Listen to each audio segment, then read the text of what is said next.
Whether it's a hot time in Florida or a rainy night in Georgia, looking for trouble? It's the perfect time for the TCBCast, an unofficial Elvis fan podcast. Oh, yes, sir. Good to see you go, folks. This Black Fix bring you the hottest thing in the country, real hot and blue, coming to WHB in Memphis, Tennessee. With your hosts, Justin Gosman and Gurdip Ladar.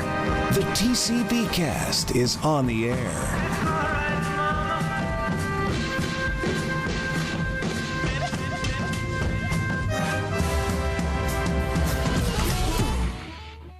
Welcome to TCBcast, an unofficial Elvis Presley fan podcast. I'm Justin Gosman. Gurdip Ladar here. How are you doing, Gurdip? We're on episode 19. Whoa. 19. I forgot that we split the Jamie Kelly episode into two. This is actually odd because the last few shows we've had a third person on. I know. And now we're back to just us. I know. It feels it's lonely. I'm so lonesome I could cry. I know how you feel. Yeah. So how have you been? It's good. It's good. Just the two of us, the OG team. Yes, for sure. What you been up to this week? Oh, I think I told you already.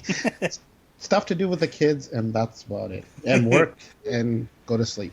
Full schedule. Try to find times to brush and shower in between those little. Because this is like a culmination of kids' activities at this time. Yeah. So anything that they took, it's kind of ending for the summer. So ballet, karate, piano, swimming, soccer. Everything's wrapping up for the season. It's wrapping up, so this week is like just a crazy week with last-minute rehearsals, and then they're going to have their concerts and their recitals and everything coming up at the end of the week. So that's what I've been doing. How about yourself? Not nearly as much. We did start rehearsals for the summer show that the community theater's doing. We're doing Cheaper by the Dozen, which is based on the original book. So we started rehearsal on that, which we've got like 12 kids in the cast, so that's interesting. Well, no, 11. 11 kids plus 2 understudies, so we've got 13 in total. Nice. So yeah, it's kind of like herding cats, but it's fun. And then this past weekend I went and saw Solo, a Star Wars story. Oh, I did that too. I saw that last Saturday. You finally saw it. What did you think? I actually, surprisingly, considering I knew a lot of the stuff that was going on behind the scenes, where the original directors were fired last year, and Ron Howard, Opie, was put in charge, and he did a good job. Surprisingly, it was fun. It was a good ride. Yeah, how about you? I was not as I was not as worried about it as I think everyone else was. I was like, this is not good. But why were like the same thing happened to Rogue One, and that one turned out just fine. See, I can go both ways. I can see cons and positives. Yeah, and to me, I guess, and I was explaining this to one of my coworkers who was very curious about, because she was very on the fence as well. And my thing was, I wasn't a Han Solo guy. I was a Luke Skywalker guy. So I didn't have all my personal emotions wrapped up in Harrison Ford as Han Solo. Mm-hmm. So, and like, I didn't cry when he died in Force Awakens. Like, it wasn't. What? It wasn't emotionally as impactful as Luke Skywalker's death to me. It was in The Last Jedi. Play hearts made out of stone underneath this place. Anyway, we have not even talked about Elvis at all. I don't know. Anyway, this becomes a film podcast. We should start talking about Elvis. Did you have any Elvis-related stuff going on this week? I didn't have anything specific to me, but we did get some big news that dropped this week, and I'm curious if you saw this. NBC announced that they are going to be producing a television special to commemorate the 50th anniversary of the 1968 comeback special. I think I briefly read this somewhere. Yeah, so this press release came out, and it basically says, we all know Elvis Presley is the king of rock and roll, but it was his 1968 comeback special on NBC that truly secured his reign. In that one thrilling special, donning iconic black leather and performing some of his most unforgettable hits, Elvis reclaimed his glory and put himself back at the top of the charts. This season, to celebrate the 50th anniversary of that epic evening, an all-star group of music's superstars will pay tribute in Nashville, Tennessee, recreating the spectacle spectacle, even the staging of that legendary night of song. In addition to musical performances, we'll see rare Elvis footage, outtakes, and interviews, including director Steve Binder. Whether you're a lifelong Elvis fan or just getting to know Elvis, this is an event not to be missed. And it's going to be a 2-hour special. And the executive producer is a Ken Ehrlich, but he is the longtime producer of the Grammy Awards. So he's got TV specials kind of under his area of expertise. I mean, that's what he does. I am really intrigued because was there a release date for this? It's going to be in December. I don't recall what specifically the date is, but it is going to be sometime in December 2018, around the 50th anniversary. Nice. Which, I'm really fascinated because there was a string of TV specials in the early 2000s, and I think they were all on NBC, but there was one around the time of Elvis 30 number one hits that was called, I think, Elvis Lives. And then there was another one that was a follow-up, and then there was one in 2007 called Elvis Viva Las Vegas. And so there have been these strings of documentaries, and they do interject. They have musical performances not only from Elvis, but also like other artists. Like the Viva Las Vegas one had like Faith Hill and Toby Keith and some other artists, but they didn't recreate staging of anything specific. So that's what intrigues me the most. Are they actually going to do like the road medley with like contemporary artists? I mean, who is somebody going to fill Elvis's shoes in the Guitar Man sequence? I have a feeling they're going to pick individual performances from that special. Yeah. And they'll have other artists recreate it. Yeah. I have a feeling. Like that medley that he does with the leather jacket. Yeah. The leather outfit. Someone will probably recreate that. Someone will recreate some of the songs he did while sitting around with the musicians. And someone will recreate If I Can Dream, obviously. Yeah. And then some of the other, the burlesque, or whatever that was. Or they may have Elvis himself finish off with If I Can Dream, which would be the best, which, I mean, to me would be the best thing, is to Who doesn't want Elvis finishing them off? Right. I mean, he's got to have the final word on it. Thank you, good night. Yeah. So no, I'm looking forward to it. I'm curious to see how it's going to turn out. But that's all we have detail wise on that. And then the other thing that popped up kind of in my newsfeed, and I had sent you this actually a couple weeks ago before we did the Jamie Kelly interview even. But there was a trailer for a documentary that had dropped, and I had seen a preview way back, I think a year and a half ago, when the first trailer dropped for this documentary, when it was called Promised Land. And it's now set to come out in June, and it's changed names, and it sounds like it's changed themes and structure, and it's now called The King.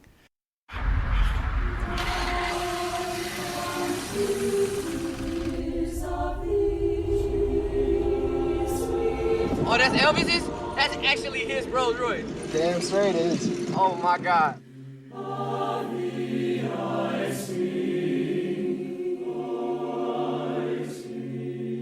The king sat in this car. I feel like Elvis Presley left the spirit, and that inspires me. Now, this is amazing. You have no idea how hard he hit American culture. I wonder if you could help me. I was trying to find the house that Elvis Presley lived in. Ain't had no house over here. You remember the great Chuck D line? Elvis was a hero the most, but he never meant to me. Straight up racist, that sucker was simple and plain. Mother him and John Wayne. And it's by a director called Eugene Jarecki. Did you get a chance to look at that trailer? I did. It seems interesting. What was your takeaway on that? Well, it looked good. I'm just trying to figure out what the connection he's trying to make between Elvis and, well, the current politics. Yeah, it sounds that's where he's leaning towards. Yeah, it sounds like the kind of thesis that he's going towards is that Elvis is a metaphor for America, and that politics in America basically is reflective of the forces that caused Elvis to end up in his situation in his life, from not only his successes but also all the way to his death. America is great when America does great things. Well, America's been doing a lot of bad things. I think that the American dream was always someone's fantasy and someone else's drunken nightmare. Oh, make us sad, make us sad. That's where we are in America. We're in the second act, where it's just all gone to hell. What is wrong with America? The world just doesn't know where America is headed. Where does the country go from here?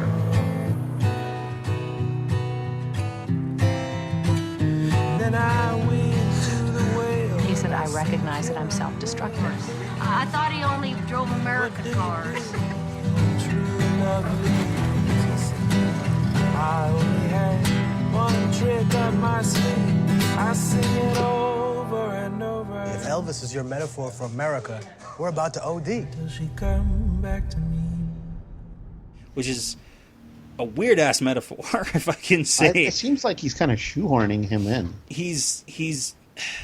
And this is the problem, is that people like to create a mythology around Elvis, and then they like to take specific things that make that work, and then they ignore the rest of it.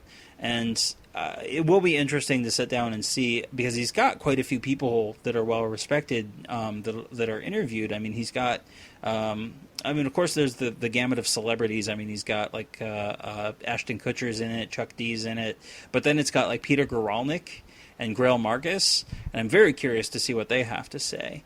Right.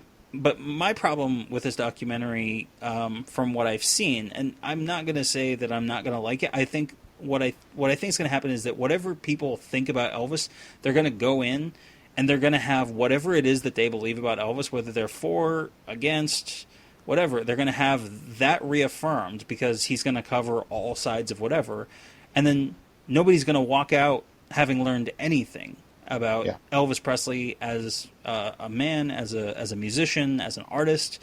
It's strictly an analysis of Elvis's place in culture, without taking sides, which is the worst thing you can do, because eventually you do have to say, well, wait, this, you can certainly present arguments from one side or another, but to drum up, like, to bring Chuck D in, and even to have him rebut, or clarify his comments, in the marketing, all they're pushing is his line from Fight the Power.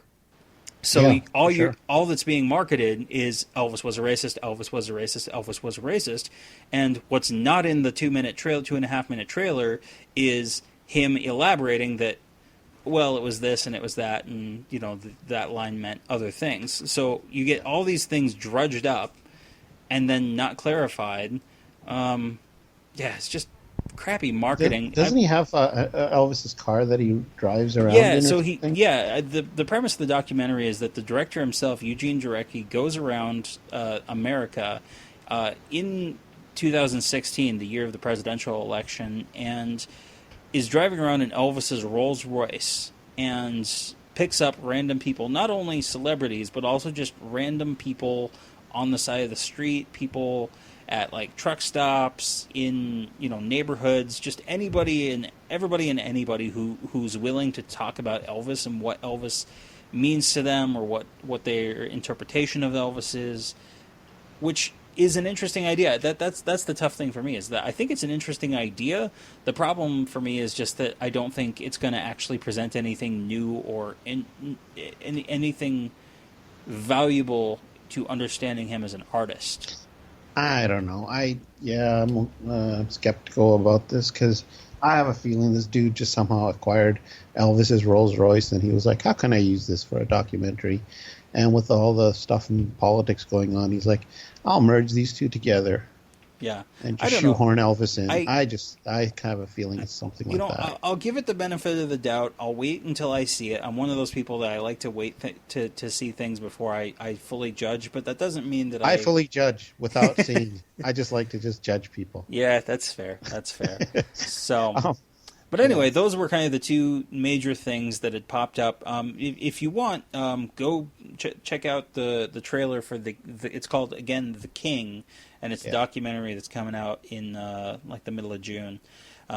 So So what's our topic for the week? Well, I actually had two Elvis. Oh, things. sorry. I'm jumping ahead. Go ahead. I know. What do you snap out of it? You're getting all excited about this documentary. So you know both of these things I purchased. The first one was I purchased a book that I had read in the 90s called If I Can Dream by Larry Geller.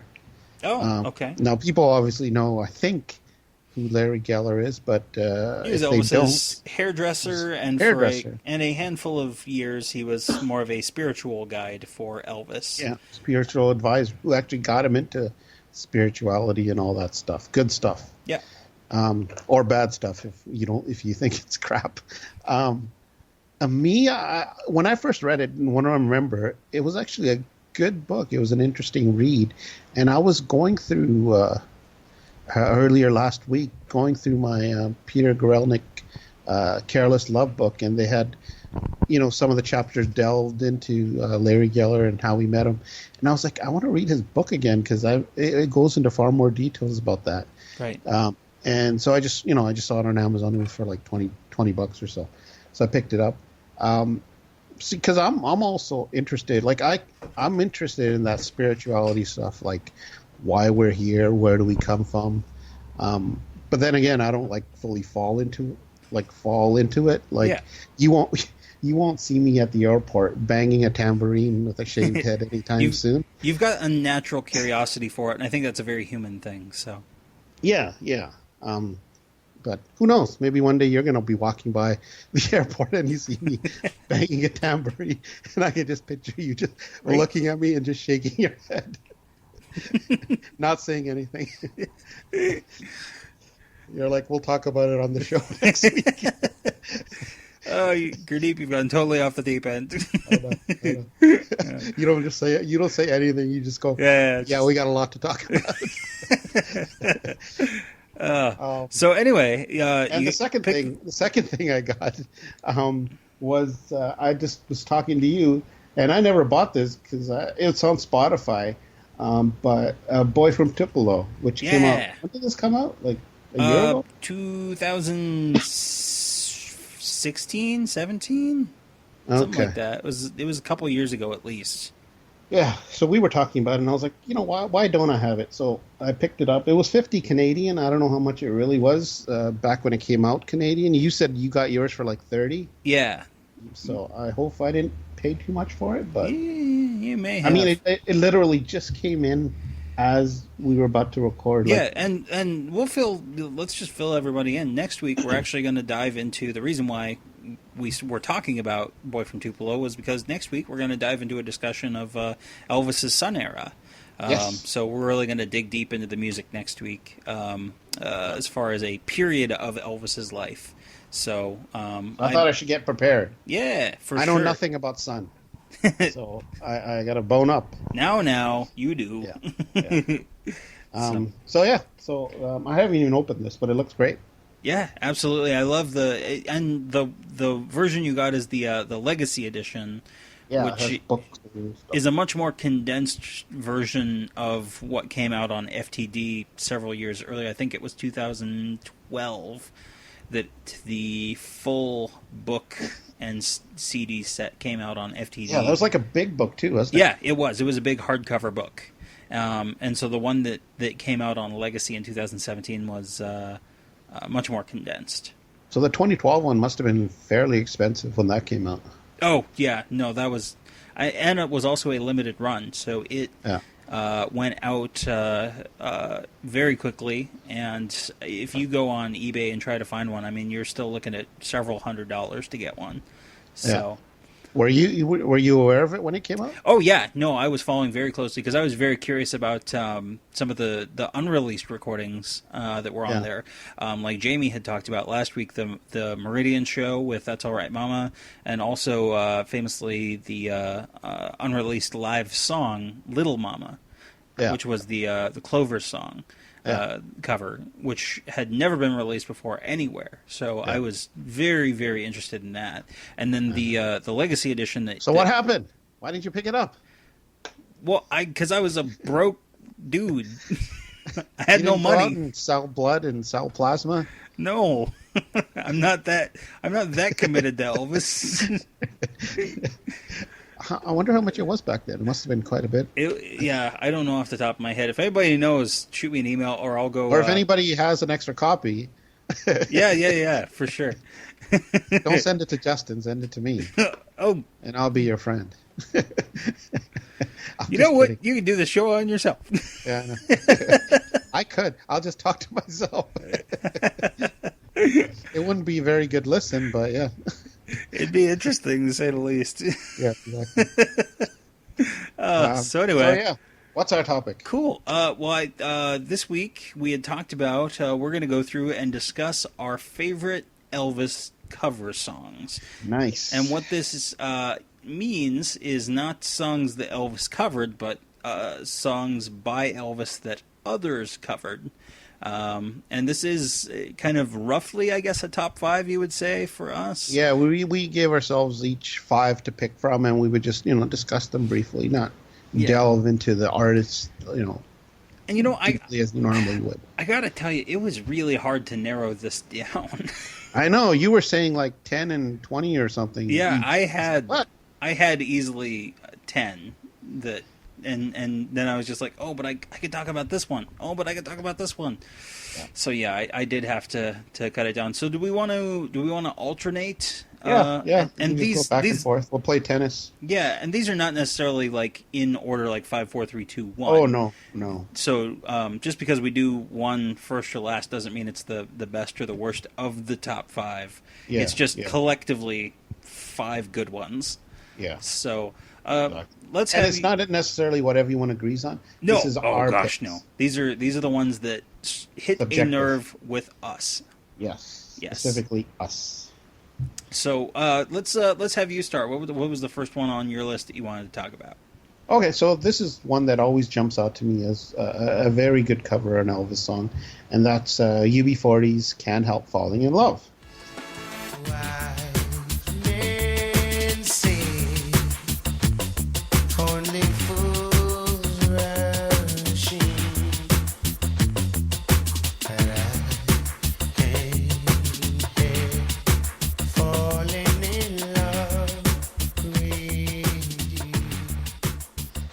So the first time I heard this song, right away I was a fan because, right away I love this song because I was a fan of the group itself.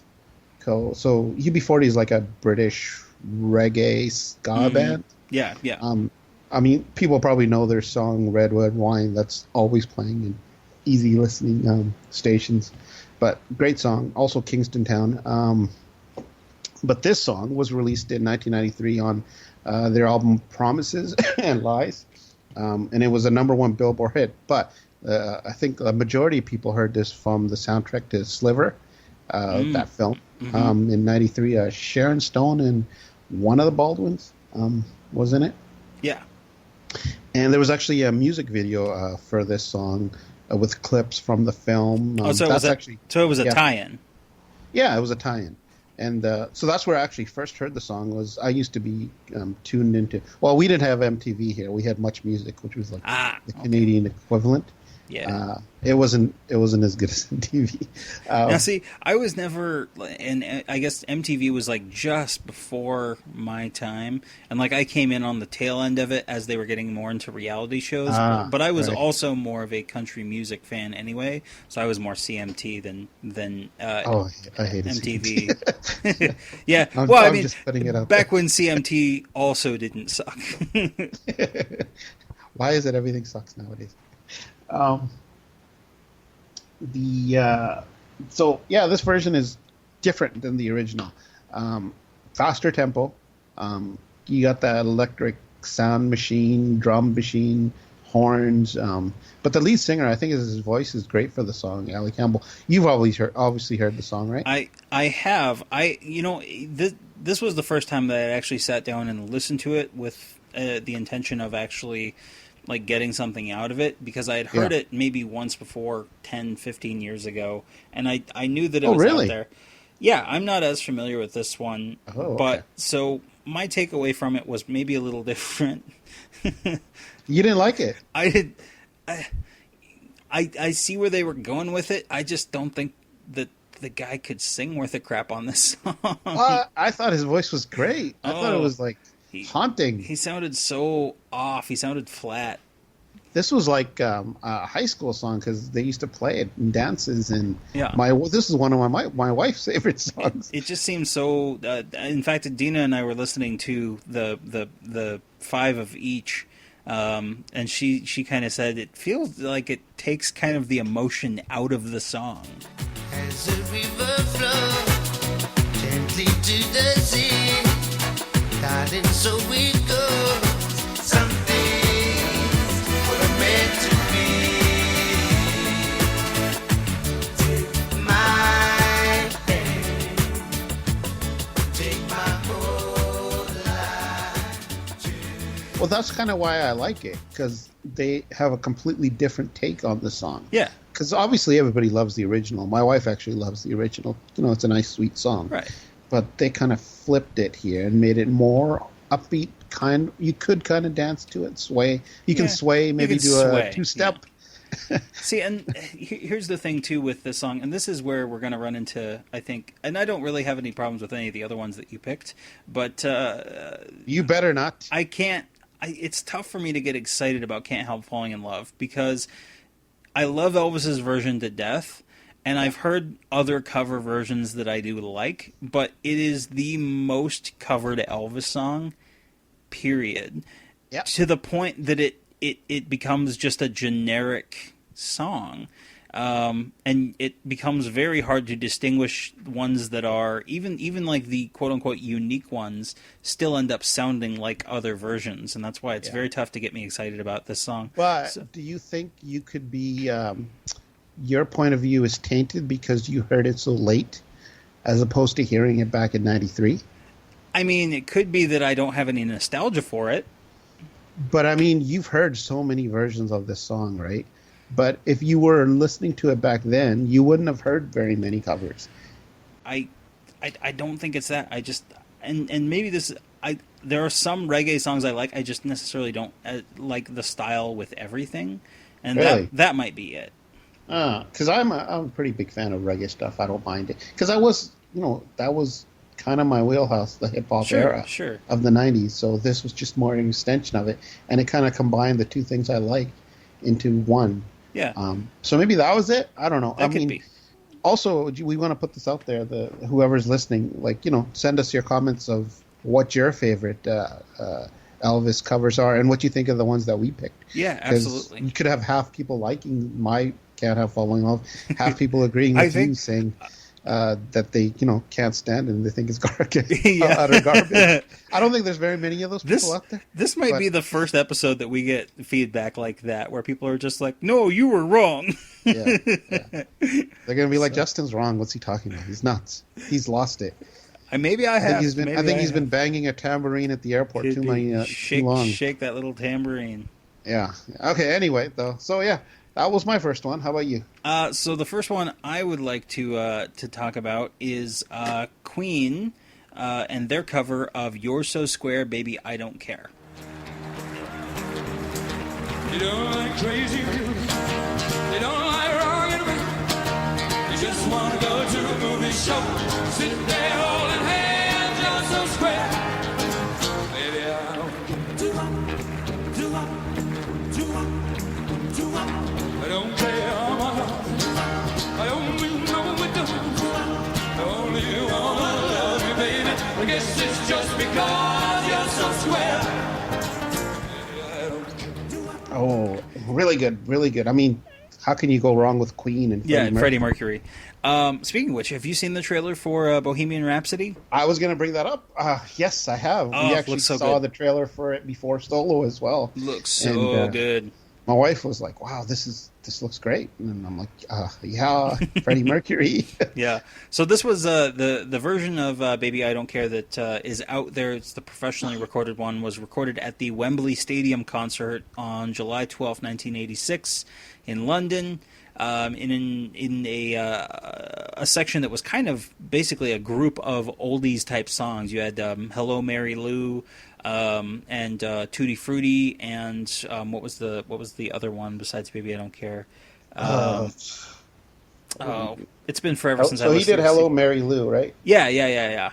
And then "Tutti Frutti," and then this, and there was one other one that he did, and then they jumped back into their normal material. And occasionally they would do other songs that were like traditional rock and roll or rockabilly.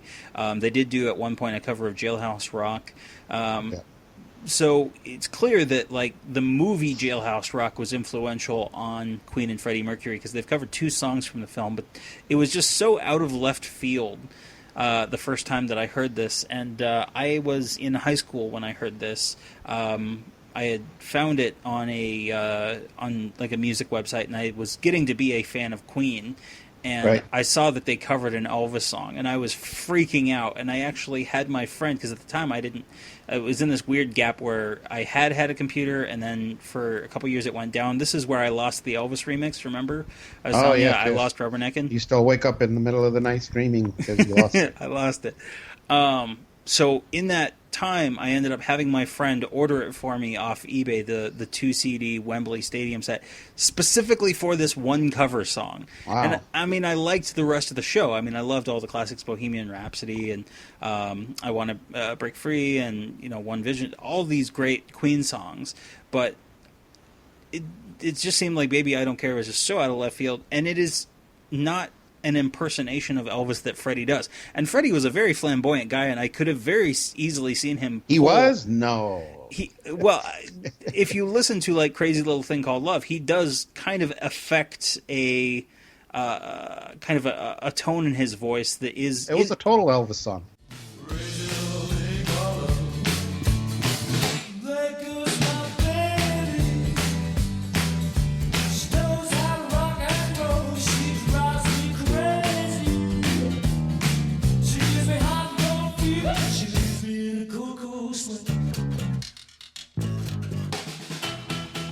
Yeah, I mean, he's totally going for that rockabilly Elvis feel, and he doesn't do that on Baby I Don't Care. It is a straight Freddie Mercury cover, and it's so cool. Kind of. I kind of heard him doing kind of Elvis in the middle, and he kind of muddles up the vocals as well. He does. But it's still great. He does.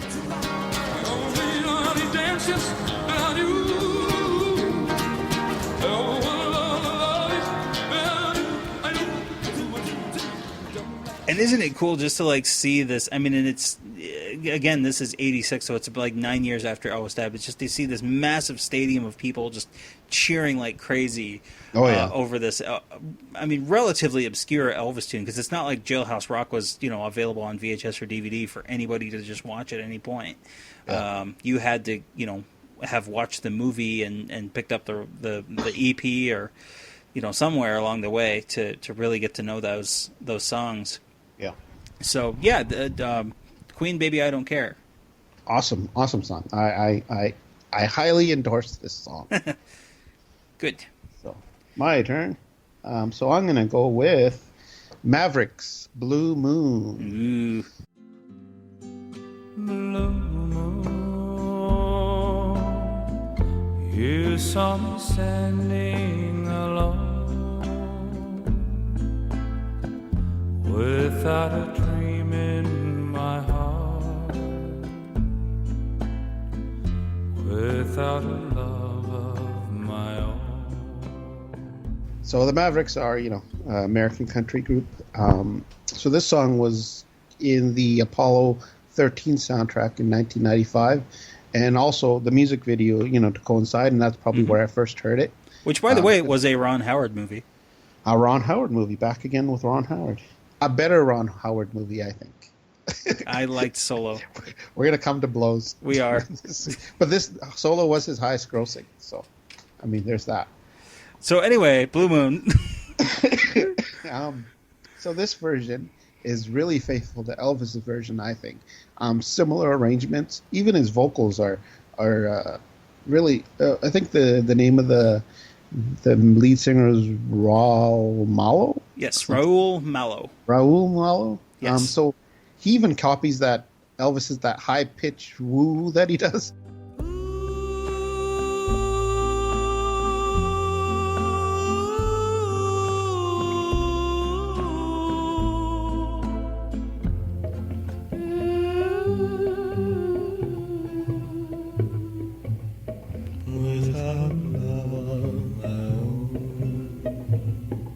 Yeah, this is not an influence by Elvis. This is I'm covering Elvis's version specifically. It's like a modern version of Elvis's, but yeah, it's a haunting version, lovely song. What do you think of it?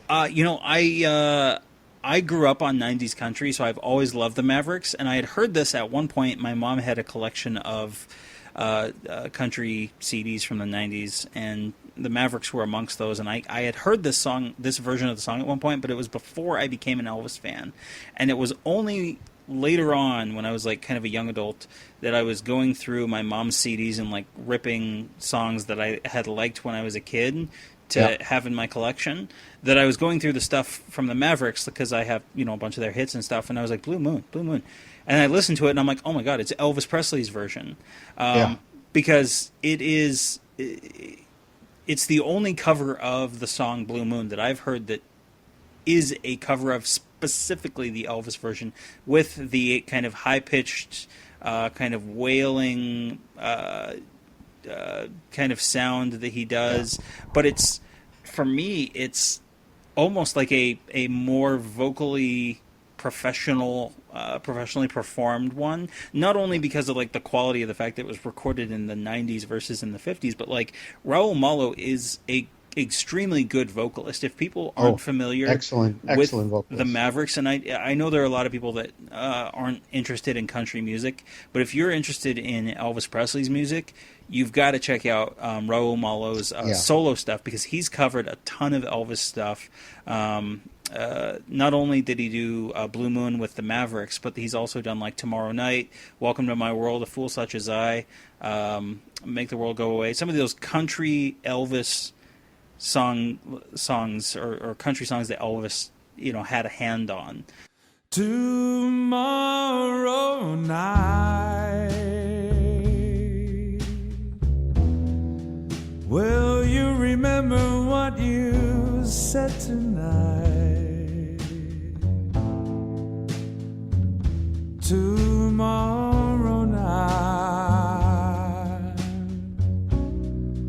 will all the thrill be gone?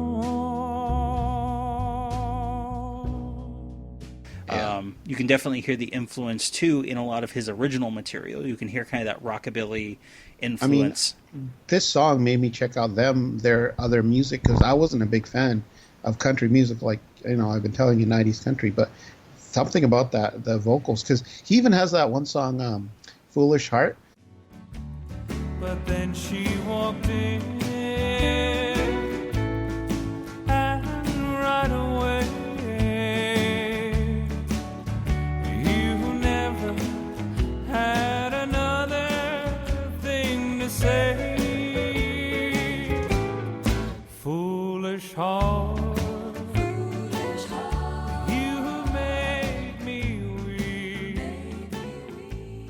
Yeah, I remember it was from, I think it was from Dusk Till Dawn soundtrack. I can't remember, but that's an excellent song. And that's a song I can hear Elvis sing as well.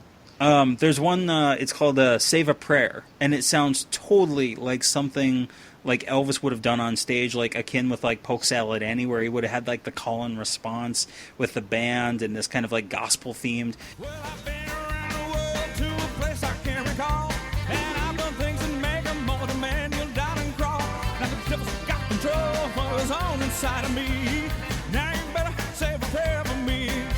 Oh, won't you save a prayer, and show me that somebody out there really cares. Someday you're gonna wish that you would walk this way with me. Now you better save a prayer for me. Yeah, he kind of gives me a Ricky Nelson / Elvis vibe. He does. He does. So, I mean, and again, their version of Blue Moon, honestly, and this is purely just on a technical level, is probably a better version than Elvis's version, just because he is an adult and he's a trained vocalist compared to 19-year-old untrained Elvis. But well, I wouldn't go so far as to say that, because for me, I mean, the Elvis version is the definitive version, but right. I can get what you're saying. Yeah. No, and again, I'm not saying it's necessarily better as a an interpretation, because clearly that one wouldn't exist without Elvis's version. But on a purely technical level, it sounds like the fulfillment of what Elvis was going for. Like if Elvis had revisited it later in his career and tried to do the same thing, it might have sounded closer to what Raul Mallo's for sure did. For sure. So that's a fantastic cover. I was really pleased to see that on your list, and surprised because it is a country song. Oh, I know, but this, you gotta love this song. Oh, just an FYI, if anyone wants to check out other versions of Blue Moon, I'd recommend Sam Cooke's, Bobby Vinton's, and obviously the Marcel's doo-wop version. Okay. Yeah. I'm sure you've probably heard those. Or I've heard. I know I've heard Sam Cooke's. I'm not too sure about the other two, but I'll check those out. You know, the doo-wop one, starts with bomb, bomb, bomb, dang, dang, dang. Oh yeah. Bomb, bomb, bomb, bomb, bomb, bomb, bomb, bomb, bomb, dang, dang, dang, ding, dong, ding, blue moon, moon, moon, blue moon, dip, dip, dip, moon, moon, moon, blue moon, dip, dip, dip, moon, moon, blue moon, dip, dip, dip, bomb, bomb, bomb, bomb, bomb, bomb, bomb, bomb, dang, dang, dang, ding, dong, ding, blue moon.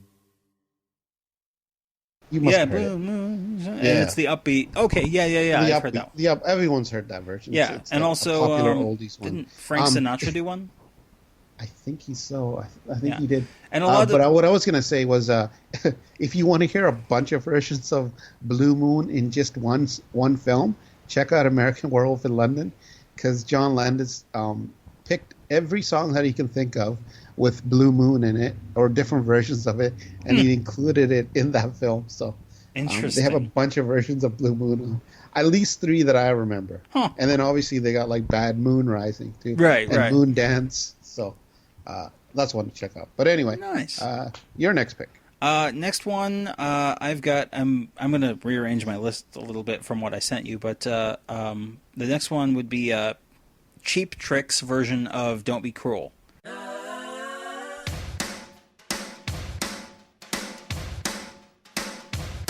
Well, you know I can be found sitting all alone. If you can't come around, at least please telephone.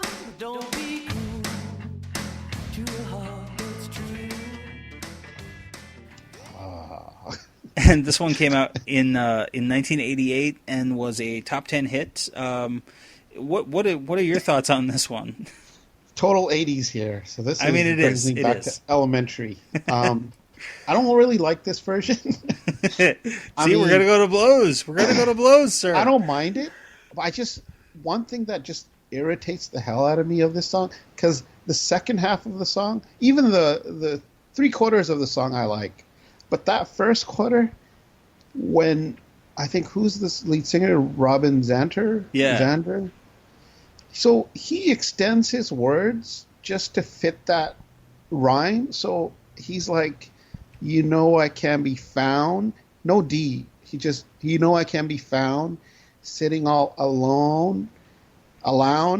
If you can't come around, at least please telephone. I'm like, what the hell are you doing? Why are you butchering words just to make it fit what you're trying to do?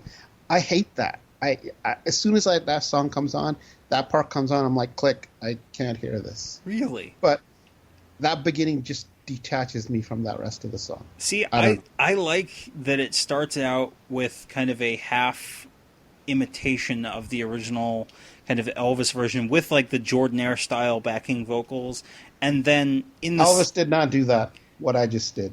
No. In his version. But it's influenced by Elvis, and then it, of course, all the other instrumentation kicks in. It's got that heavier guitar. It's got they actually managed to implement the kind of like machine gun drums that like DJ Fontana would do on Hound Dog into Don't Be Cruel. And then it's got this great guitar solo. It actually runs about a minute longer than the original because he does backtrack and do the last couple verses again at the end. Don't stop thinking of me. Don't make me feel this way. Come on over and love me. You know I want you to stay. But don't be cruel to a heart that's true. Why should we be apart?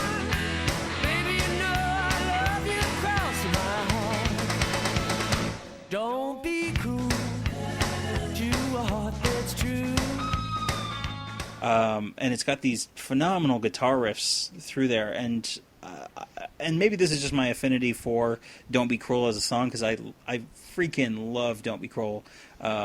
See, I like "Don't Be Cruel," but I think I heard it too much. I listened to it a lot. Yeah, I mean, that's what happened. Now, when it comes on, I'm kind of like skipping it because I've just heard it so many times. That's what used to happen to me with Blue Suede Shoes. I used to hate listening to Blue Suede Shoes because I just thought it was overplayed. And then what changed my mind was I was listening to the Viva Elvis version, and it just had that enthusiasm and energy that I hadn't been getting from the original for so long, that it actually made me go back and look at the original again and appreciate it more. So, and cool. I think that's probably, not to the same extent, but I think that's kind of what happens to me here, is that, and with a lot of these covers, it helps me to go back and listen to the originals and the covers to see what I liked, what I didn't like. And don't get me wrong, I like Cheap Trick. I like their songs. I Want You to Want Me. It's great. Oh, that's classic. Yeah. But just and I don't even hate this song. I just hate that beginning portion. If you just snip that out, I'm good to go. There you go. You have to make a fan edit. I do.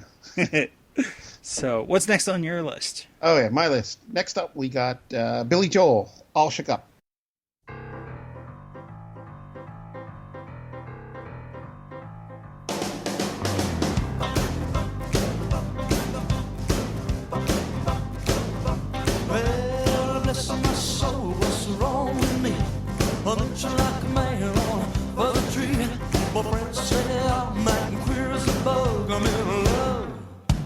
I'm all shook up,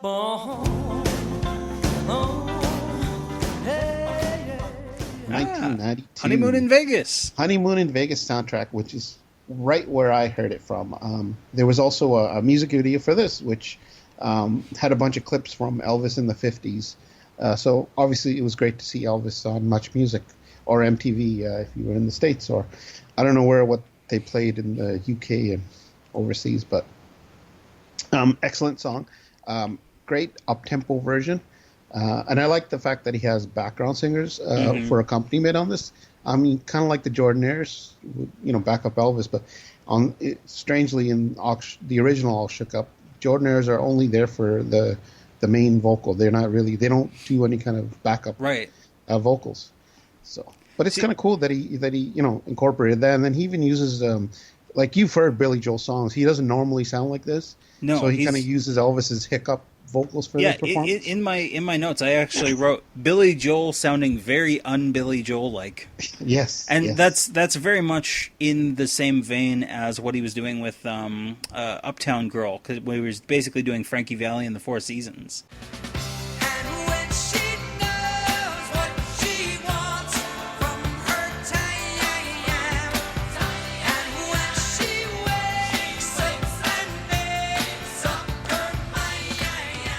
Yes, which is why I like that song too. There was a phase of his career where he had this kind of vocal elasticity, where he would capture the vibe of a certain type of singer if he was doing a cover or a style cover, but it would never veer too close. He knew just where that line was at. Yeah. I mean, if you put like Piano Man and Uptown Girl and We Didn't Start the Fire and All Shook Up, people would be like, well, is this the same guy? Yeah. They don't get it. Yeah, no, Billy Joel is extremely versatile performer. He's one of my all-time favorites. So yeah, what do you think about this song? I liked it. I heard about it. Heard it in Honeymoon in Vegas. I like with him being a pianist, that great piano intro kind of building into the song. Again, I very much like this version of it. It does. There's a couple points where it almost gets just up to that line. It almost crosses over to kind of corny impersonation, and then he pulls it just back enough to where it's still enjoyable. So it's certainly a fun cover. It's not necessarily like I wouldn't put it in my top 5 or top 10, but it is still a very enjoyable one. This is all like a volcano inside. I'm proud to say she's my buttercup. I'm in love. I'm all shook up.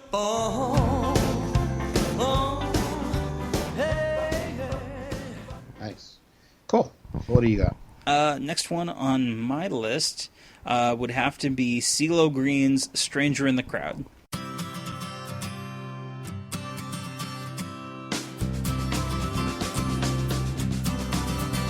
I've been standing on the corner since the 7:15. I was down to my last cigarette, and the clock in the window had 11:15. I was watching. Ah, nice. This is a much more contemporary one. This one came out as part of an ad campaign for Coca-Cola. This was in 2009. Did you see the commercial when it originally aired? So I probably did. I just couldn't remember, but I did hear the song. Yeah. So the commercial. You remember the ad campaign? I do. I remember seeing it all over the place, and what it was that it was this guy walking down the street, and people around him would be changing into CGI digital like avatars of characters and monsters, kind of like an MMO. But they would be doing very mundane, like everyday things, like being at a coffee shop or walking down the street or moving like a baby carriage, just very like everyday things. And it plays into the whole theme of like feeling like a stranger in the crowd. And then he goes, the guy that the ad is following goes into a shop and he sits down next to this ogre and hands the ogre a Coke, and then the ogre turns into a girl. And they share the Coke together, and it's like many ogres tend to do. Yeah, it's quintessential kind of Coke marketing. But what caught me, of course, was that it was a cover of an Elvis song, and not a very well known Elvis song at that. No, not at all. Because this a lot of people wouldn't even known. No, I mean it's Winfield Scott wrote it, who he had written a number of songs for Elvis, and I mean. It does make me wonder, like, what advertising boardroom was like, who was listening to Elvis and just decided to randomly pluck this, obscure 1970 "That's the Way It Is." Yeah. I mean, basically filler track, and that's not a dig against the song, but that's the function that it served on that album. Yeah. To make it into a very effective cover version by CeeLo Green, who of course is known for "Crazy" with Gnarls Barkley and "Forget You" and some of his more recent music, but and it's not an updated version, like it's not a remixed version either. It is a extremely faithful arrangement. Like that's what I was exactly going to say. I mean, this is almost the exact same arrangement. And I when this came out at the time, because you could go online and purchase, and you can still do this. You can still purchase the MP3 on streaming digital download sites. But I did match up the Elvis version and the and the CeeLo version of "Stranger in the Crowd" just to make sure they didn't just use the backing track. Just like the taste of milk and honey, I found the stranger I've been looking for. The way my cup of love was overflowing, I knew the stranger in the crowd, and I would be strangers no more. And they didn't. They did. It is in a different key because CeeLo has more of a tenor voice. But I mean, even the guitar solo. I mean, they just nailed that James Burton sound on the guitar solo.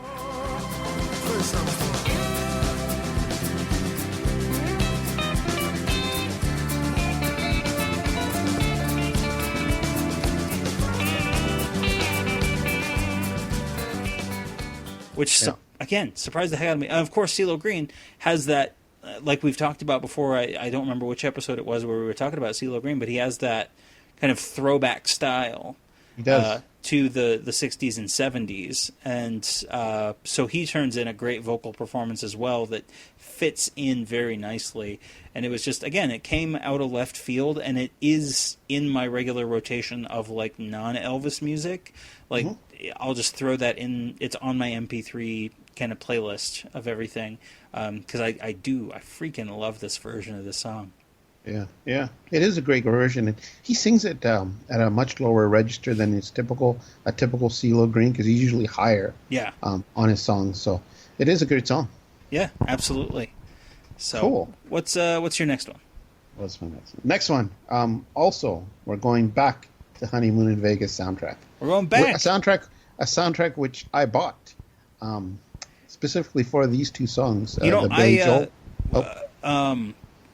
only just got the Honeymoon in Vegas soundtrack last year. And like the actual physical CD. I picked it up used, but great CD. If people aren't familiar with that album, you can still, I think, digitally download it. I think it's on Spotify because as well. You've got this one, and then I think there's another one on my list that's from this. Yeah. But which one did you pick? So I picked Suspicious Minds, Dwight Yoakam.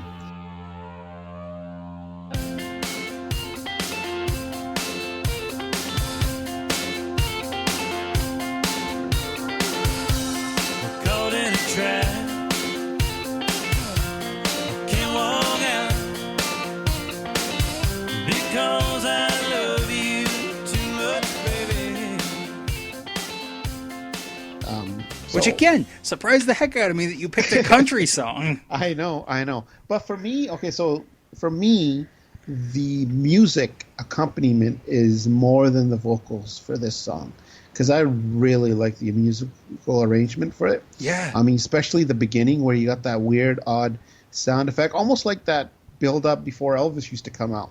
Yeah. And then boom, all of a sudden we're hit with this, these electric guitars and drums, and it's really upbeat and it's great. It just sounds awesome. Yeah, it's a different guitar riff than what's traditionally on Suspicious Minds, and it is similar, but they've thrown in a couple extra notes and they've grouped them differently. So it is. You can dance to this. Yeah, I mean, and how familiar are you with Dwight Yoakam's music? Well, this was the first time I actually heard him, so this was back in '92, and I was like, "Oh, this is pretty good." Now I don't mind his, but then I got into I heard other songs of his, and I was like, he has that southern twang to his vocals, which very much I'm not a big fan of. I know he recorded Little Sister. Little sister, don't you? Little sister, don't you? Little sister, don't you kiss me once or twice? Tell me that it's nice and then you yeah, little sister, don't you do what your big sister done? Yep, that was one of his earliest singles. That wasn't as good as it. Yeah, that wasn't as good as Suspicious Minds. So for me, it was kind of hit and miss. It's just I can't that southern twang. I can't groove with it. Yeah, no, I feel you, and that's one of those things where I think some people just have certain genres that just don't resonate with them. Like that's me with reggae. I'll just have a few songs that will catch me right and that I'll like, but then by and large the genre doesn't interest me. Yeah, but see, the weird thing is though, I do like classic country because I love Johnny Cash and Conway Twitty and those songs are. But with Conway Marty Twitty and Robbins, Johnny Cash, you're there's this kind of gray area there where it's more rockabilly than it is country. I guess, yeah, maybe that's the thing. Because Marty Robbins, Conway Twitty, Johnny Cash, those are country artists. Yeah. So I don't know. I guess back in the late '50s, early '60s, there was that blending period where they weren't one, they weren't the other. It was like this. Yeah, as you said, gray area. So maybe that's it. I don't know. But be. Yeah, I do like classic country. Yeah, no, and Dwight has been what they call kind of a traditional country artist, and he's been a very vocal proponent of keeping country music close to its heritage, not going too far to the pop side, which is ironic because he will cover songs that are of a pop or rock origin, but give them a very country spin. Like he did a cover of Crazy Little Thing Called Love, and he did Suspicious Minds, and just was it last year or 2 years ago, he did a cover of Prince's Purple Rain. And never meant to cause you any sorrow. I never meant to cause you any pain. Only wanted one time to see you laughing. I only wanted to see you laughing in the purple rain, purple rain, purple rain. Which was actually a surprisingly pretty good version of it. What I like on his version of Suspicious Minds is that his kind of vocal fingerprint is all over this song. He uses a lot of his vocal tricks. He's got that kind of waver in his voice that's very typical of his singing style. Yeah. He wasn't doing Elvis. No, not at all. I mean, he's converted it into a Dwight Yoakam song and made it fit his style rather than trying to do kind of like what Billy Joel did. And Billy Joel was kind of more closely aligned with, I mean, it was beefed up from the original, but it was almost a straight cover, just, again, with more instrumentation and slightly different backing vocals. This is totally different.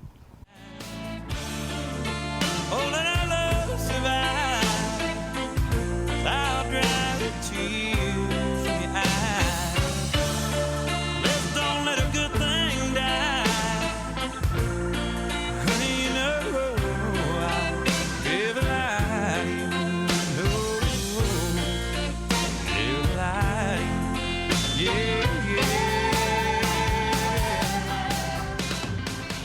It's just that musical arrangement that's what really gets me. I'm like, this is so great. Yeah, no, that's it's not a bad one. I do like that one as well. Cool. What do you got? So, the Honeymoon in Vegas trilogy concludes with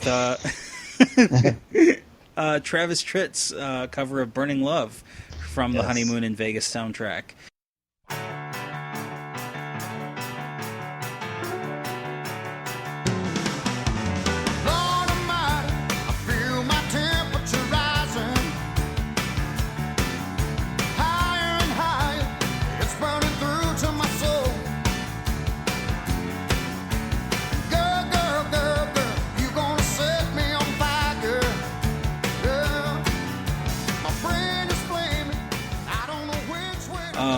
This one, and this is a little bit of a weird thing that we picked Dwight Yoakam and Travis Tritt because they've got kind of similar careers in a certain sense. Like, both of them covered Elvis very early in their career. I think Travis Tritt's first single was Trouble. I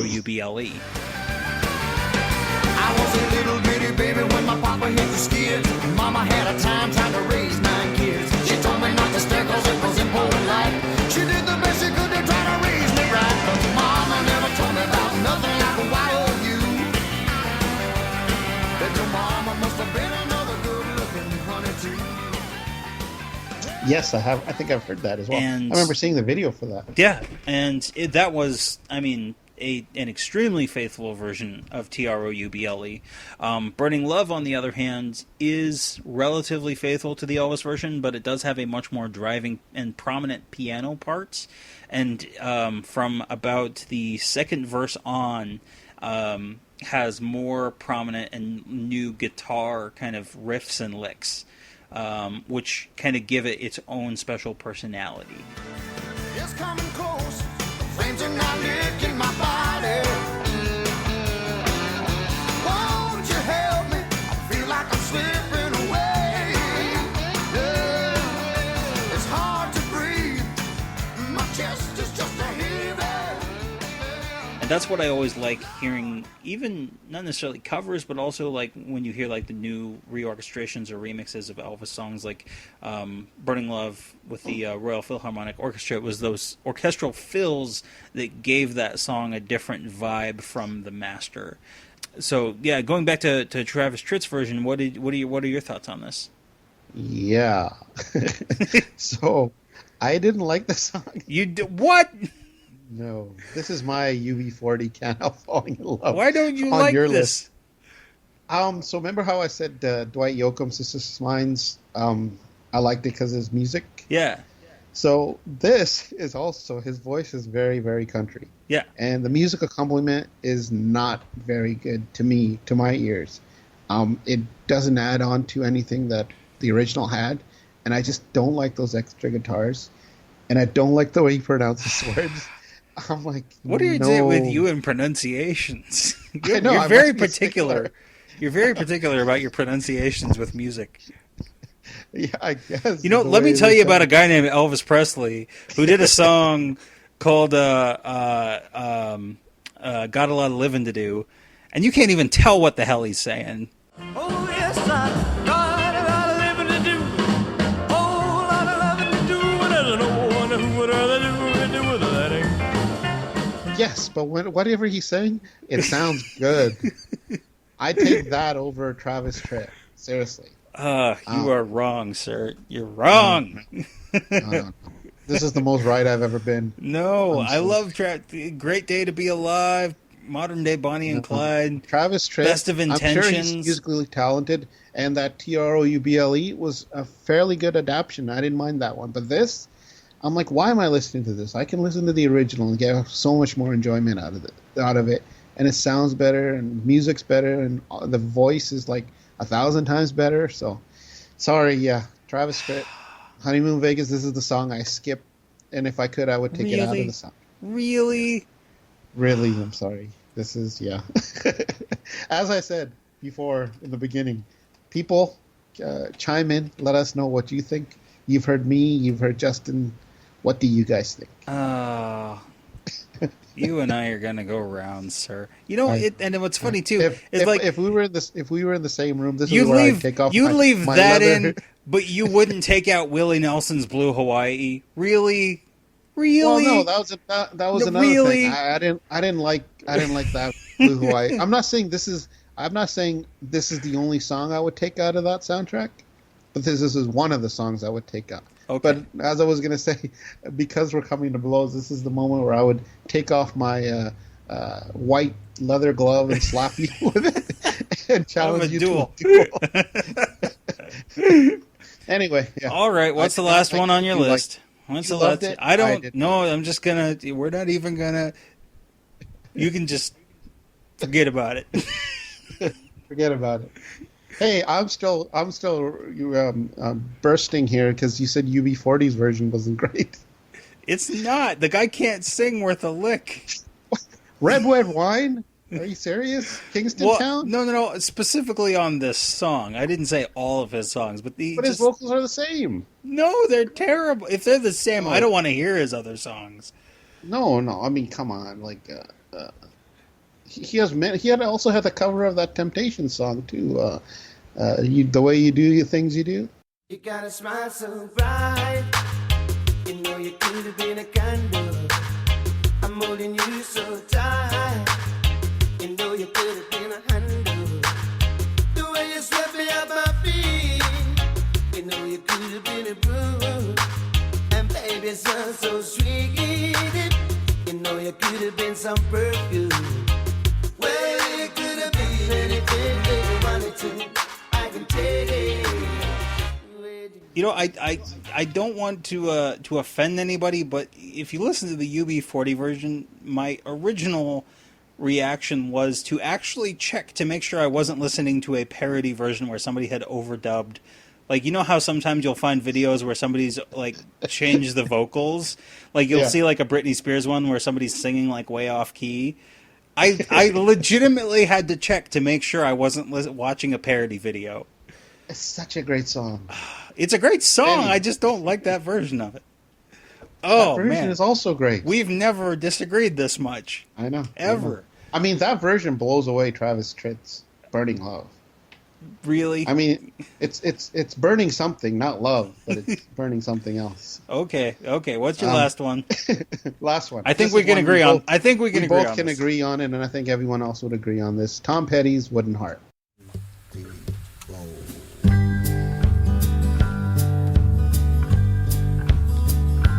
Can't you see I love you? Please don't break my heart in two. That's not hard to do, 'cause I don't have a wooden heart. Yes, phenomenal cover. Excellent song. So this was released on his playback box set in '95, and then I think he released it later on another album. I think a children's album. No. It was the CD that was part of that box set was released separately from the box set. Was it? Okay, that's it. It was called Nobody's Children. There you go. But it was the same track list as the disc that it was on in the box set. Yeah, and then he also had versions of Big Boss Man and Baby Let's Play House as well. Yes. On that. So, but yeah, excellent version. Very simplistic arrangement, but Petty's vocals is what really carries the song. He sings it in a sweet, gentle way that almost captures childlike. Yeah, captures the essence of the actual song itself, the original song. And he doesn't include the German lyrics like Elvis did, but that was one thing I made a note of that I when you told me this was on your list, and I was listening back to it because we had talked about this a bit because of its appearance in the end credits of The Searcher. Yeah, Searcher. But I guess I hadn't realized until I listened to it again for this episode that he doesn't do any of the German lyrics. He leaves it out entirely. Yeah, I think it's great that he leaves it out. I don't think it would have added anything. Yeah, it gives it a different feel because it's not specifically tied to the theme of the film, which was, military in Germany. So it's great. It's almost like a nursery rhyme bedtime song that you would sing to a kid. Yeah, but it's great. It's just to listen to. It's an awesome song.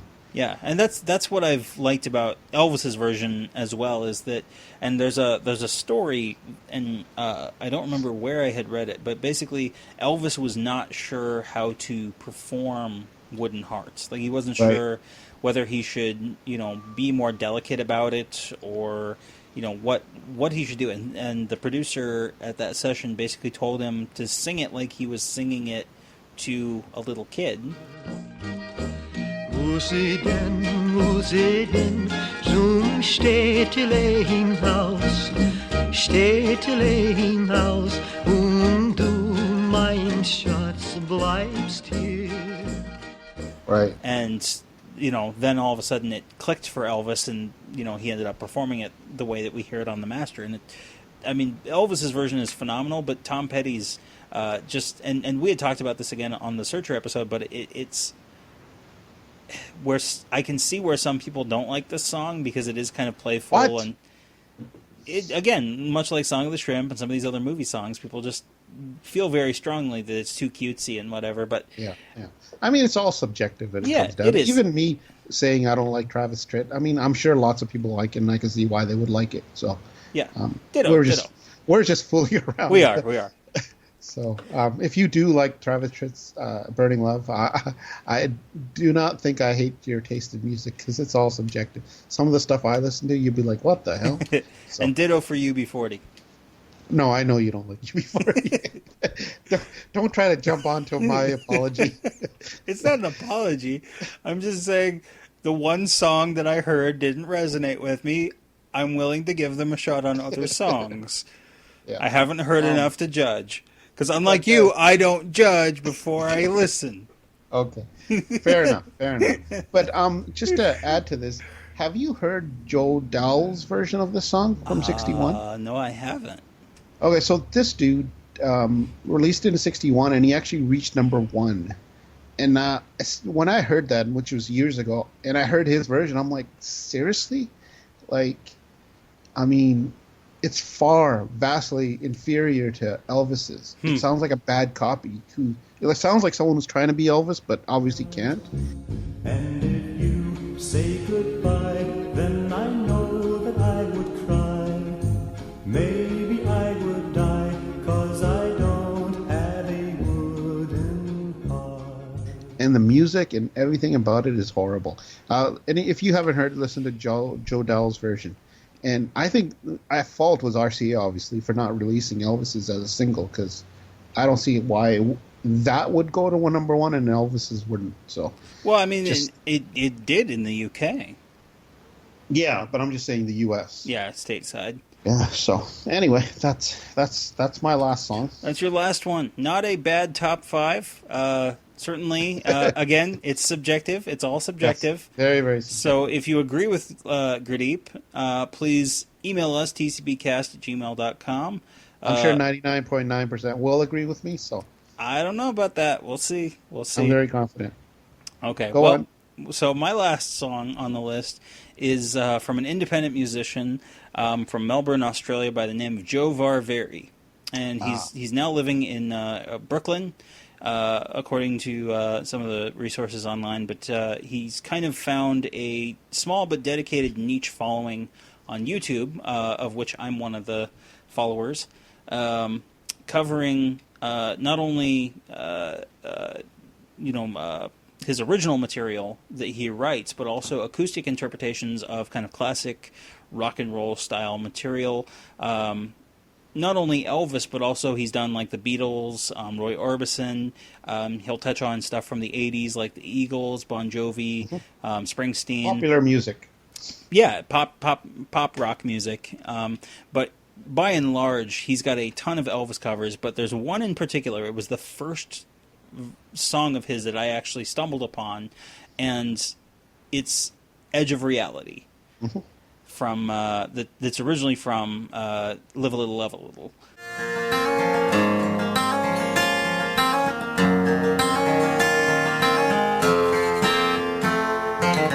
I walk along a thin line, darling. Dark shadows follow me. This world lies dream of disillusion. The edge of reality.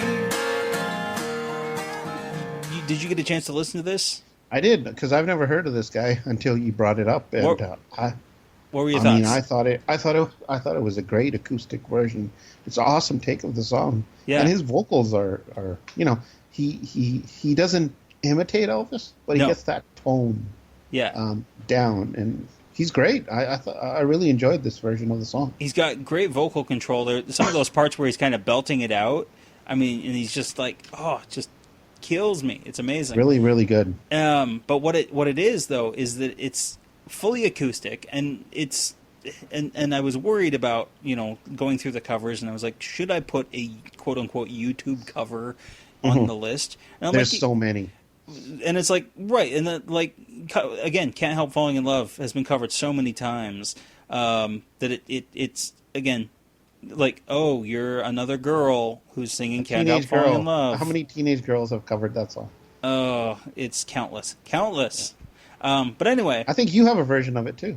I could. That's the one where the music starts and then I walk off stage. Yelling, mumbling to yourself. And it's still better than the UB40 version. Shots fired. So aim directly to my forehead. Anyway, so back to Edge of Reality. It's purely acoustic, and he's basically, in the video, he's just sitting on his couch performing this cover, but he's completely done his own arrangement from it, and he's taken this fully orchestrated, groovy 60s, like, James Bond theme-esque song and taken it down to a single acoustic guitar, and it still manages to capture that kind of ethereal, eerie kind of feel of the song and the lyrics. He does that with his voice. He does it with his voice, and he does it with the guitar, like the way that he's got that guitar riff that plays throughout the song. On the edge of reality, she sits there tormenting me, the girl with a nameless name. On the edge of reality, when she overpowers me with fears that I can't explain.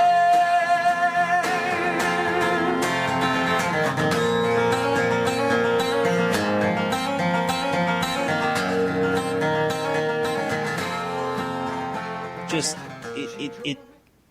it just gives the song a totally different feel, and it takes, and this is the thing with all of these covers, is that it does take a special amount of talent to take a song that has been done by an artist as massive as Elvis Presley and not just replicate the arrangement, but to really put your own spin on it, whether that's through your vocals, whether that's through the instrumentation. And for me, this is probably, I mean, it clearly is in my top 5, but it is up there because when I first heard this, I was like, I didn't know that this song could sound like this. I had never thought about, and that's what I love about hearing with Elvis himself. It was built upon this foundation of taking what influenced him and giving it his own personal twist. And I know that some people have said that, like, oh, Elvis was nothing but a glorified cover artist, which, is to a certain extent true. But what was involved in that was not just that he was covering those songs, is that he was taking so much of himself and his own influences and other styles of songs and taking something like a country waltz like Blue Moon of Kentucky and giving it a beat, or taking a blues song like That's All Right Mama and giving it a country rhythm guitar. That's kind of what I love about all these cover versions, and particularly this one, is that he's put his own spin on it where it doesn't sound really anything like Elvis's version, and yet it's still he gets that tone. He does. So it's definitely awesome. in my top 5. Joe and UB40 spinning gold with Elvis material. Yeah. So, and by the way, if people want to look up Joe Viveri stuff, he does have like studio recorded material, and he did do a cover of I'm Leavin', which is one that Elvis did in the 70s, and his version of that is actually quite excellent. I don't know if that would be necessarily in my top 5, but it's certainly a very good cover, and he does a lot of deep cuts on his channel. So yeah, those are my 5. Excellent. So yeah, we encourage people, the listeners, to email us, let us know what your favorite covers of Elvis songs are, and what you guys think of our list. Yes, and tell Gurdip how wrong he is about UB40. Yes. Tell me how very right I am, and how Travis Tritt is not very good. Okay. We're done ribbing each other. Should we go on? We'll go into Song of the Week, which is I know where we're going to agree. Yes. I hope. Let's make it like the first chorus all the way through. Since my baby left me, well, I found a new place to dwell. Well, this day I got a gal that I love so. We can go on together with suspicious minds. I'm all shook up.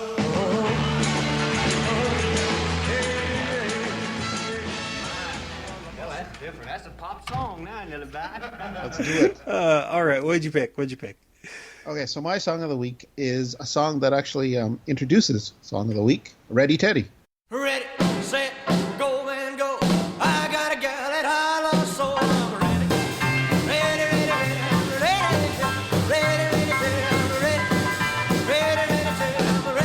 ready to rock and roll. Going down to the corner, pick up my sweetie pie. Give my rock and roll, baby, she's a apple of my eye.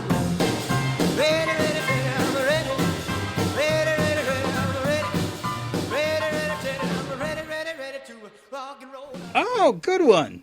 Yeah. Excellent song. Written by Joe Mariscalco and Robert Blackwell. Mm-hmm. So obviously covered by or sung by Little Richard originally, but they also co-wrote many of Little Richard's biggest hits, including Good Golly Miss Molly and Rip It Up. Little Richard actually claims that he should be put down as a third co-writer, because what he said was they just brought him lyrics and he came up with the melody and everything, which he may have a point. I'm not one to judge. It is very Little Richard-esque, and not only just because he performed it, but the structure of the song is very much in line with his stuff like Rip It Up and Long Tall Sally, and yeah. Ready, set, go, man, go. I got a gal that I love so. I'm ready. Ready, Ted, I'm ready. Ready, Ted, I'm ready. Ready, Ted, I'm ready to rock and roll. Going to the corner, pick up my sweetie pie. She's my rock and roll baby. She's the apple of my eye. I'm ready, ready, said I'm ready. Ready, ready, said I'm ready. Ready, ready, said I'm ready, ready, ready to rock and roll. Yeah. One could say if you heard one Little Richard song, you've heard them all. But yeah. I've actually heard that criticism from a lot of I find that's less the case with Little Richard than it is Chuck Berry. Riding along in my automobile, the teacher is teaching the golden rule. I stole a kiss at the turn of a mile. You study him hard and hoping to pass. Cruising and playing the radio, and the guy behind you won't leave you alone. Wow, we're just firing shots at every artist now. We are. Everyone's just getting it tonight. We are on fire, sir. Testy this. We are. Ready, Teddy. So Mariscal also wrote "Goodnight, My Love," which I think I brought up a long time ago when Earth Angel was my song of the week, because that was by Jesse Belvin. And Blackwell produced Sam Cooke's "You Send Me," which is also an excellent song. So it was recorded May 9th, 1956, released June of 56 on Specialty Records. It was the B-side to Rip It Up. And then it was further released on the Here's Little Richard LP from 57. I really like Little Richard's version. It's excellent. He has those manic vocals. It's pure rock and roll. What do you think about Little Richard's version?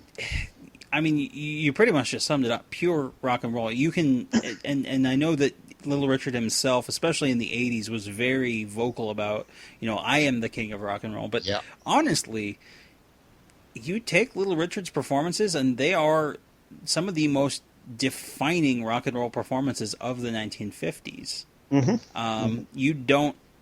And this is where we get into the thing of, the covers, because Elvis did cover Rip It Up and Tutti Frutti and Long Tall Sally, and honestly, Elvis's versions sometimes weren't as good as Little Richard's version. But sometimes. Of the covers that he did do, Ready Teddy is one of the better ones. Let me just finish up with Little Richard. Yeah. The lyrics actually are somewhat suggestive, which I didn't know. But in an interview, Little Richard said they were, because a Ready Teddy is essentially a girl who wants sex. So that was something new to me. I didn't know that. Maybe next time I hear the song, that's going to be going in my head.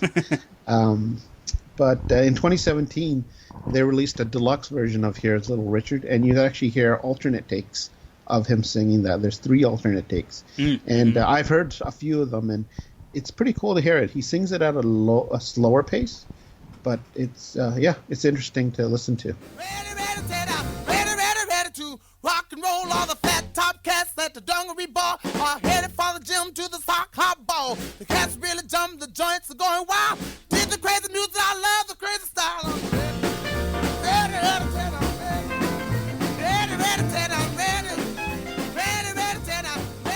ready, to rock and roll. So Elvis's version, he recorded it September 3rd of 56 at Radio Recorders in Hollywood.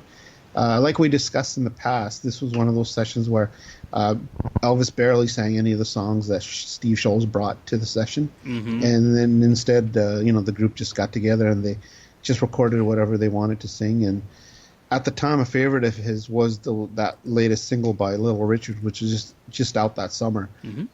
So he's like, oh, well, we'll record this. So he did 12 takes of this, with 12 being the master. The other takes have never been released. I've heard possibly they were recorded over or destroyed, which kind of sucks.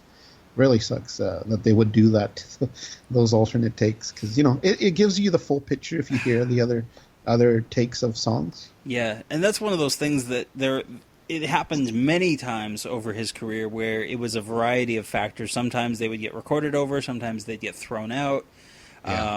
And to be fair to the recording companies, at the time, rock and roll was essentially a disposable, they thought it was going to be this passing fad. Yeah. And they did never think that, there was going to be any need for historical preservation. No, they wouldn't have thought of releasing these alternate dates. No. So, yeah, in contrast to Little Richard, Elvis's version isn't quite as frantic, but, I mean, he still rocks out and he's really energetic on it. And I kind of like the more controlled vocals that he has as opposed to Little Richard. Yes. But, with those picks that we did earlier, it's all subjective, but I really like Elvis's, and I think he was actually a better singer than Little Richard. Personally, I think that. So it was released on the Elvis 1956 LP in October, and then he sang it live on his first appearance on the Toast of the Town, that Ed Sullivan Show, on September 9th, 1956. This is 3 days after recording it.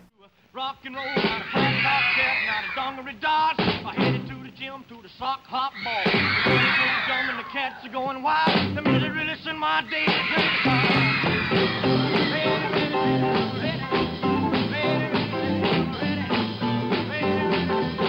ready to rock and roll.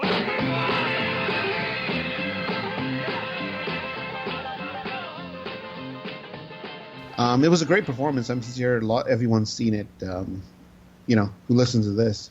But yeah, he seems laid back. He's having fun on stage. He has great interactions with Scotty and DJ during the breaks. You've probably you saw this performance, right? Oh, it is intense. Yeah, it's like the definitive Elvis rocker performance. Even with the degradation of video quality. Because it was, I'm pretty sure those aren't saved as the original film master. I think they were just kinescopes. Yeah. But, I mean, even with the generation loss, even with the lack of color, I mean, it's just, it's powerful. It's powerful stuff. It's potent. Potent is exactly the right word for it. Yeah. It's great. So then he performed it live again at the Mississippi, Alabama Fair and Dairy Show, September 26, 1956. Mm-hmm. Also, I mean, just listening to that live performance, you really get a sense of how huge he was at the time. I mean, girls are just going nuts over just anything that he does. Yeah. It's crazy. And, he starts the song, like you mentioned last episode, with, here's a song, one of the most beautiful love songs ever written. But right now, here's a song. It's one of the most beautiful love songs ever written. It goes something like this. Friends, this is a sad song, believe me. It goes something like this.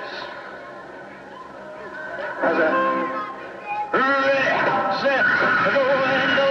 I got a girl that I know so well.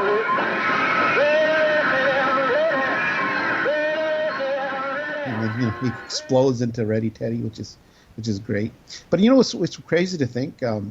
He recorded this song at the beginning of the month, then he sang it live on TV, and then near the end of the month he did it live on a show. So that one song that they just came up with, they got quite a bit of use out of it. They did. So well, and that too was also a matter of that Elvis was doing that with a lot of material. He was taking what he was enjoying and spitting it back out, not only from African American artists, but he would take stuff like Rock Around the Clock and throw that out there, and he would take all the and this goes back to the style of the way things were done back then, because you had artists like even like Bill Haley. They would do covers of other artists, like Buddy Holly. He would do covers of like Elvis songs when he went out and about, and it was all very shared, musically speaking. People would be covering other people's songs, just because they enjoyed that material. There was a lot of those shows where you didn't get to hear Elvis do on 54 and 55. He would just cover different artists, and some of those got recorded, some didn't. At the time, the music industry was such that you didn't have that sense of propriety with a song. Like, yes, all the royalties came from the songwriting itself. So you didn't have people worrying as much about any specific version being the hit, other than obviously you would want yours to be the hit so that you were the one getting the attention if you were the artist. But from a songwriter perspective, all you cared about was that, you had an artist covering it and it was popular, and it was actually better for business to have multiple artists covering your song. Yeah, for sure. It gets the word out and makes you more popular. Yep. So just a quick note, if anybody wants to hear that live version of that Mississippi show, you can check it out on the Golden Celebration that was released in '84, and then subsequently it was released on CD. So yeah, Ready Teddy, that was my song of the week. Fantastic. Good pick. Thank pick. It's funny looking back at those lyrics. And what I like about Elvis's vocal performance here is that he does have he's almost putting on like a very butch vocal, like he's trying to sound very masculine and aggressive. But then the lyrics themselves are so 50s, and they're almost like hipster type lyrics. The joint is really jumping, the cats are going wild. Shuffling feet, left to the right. Flat top cats and the dungaree dolls, that is the most 50s hipster thing. And traditional hipster, like clubs, club hipsters, what was the poet, Jack Kerouac, that type of hipster. But it's just interesting to go back and look at some of those lyrics, because they are very much of their time. So it doesn't really surprise me that Elvis didn't really revisit it much later in his career, because it was very, very dated, but still highly influential. Good pick. Thank you.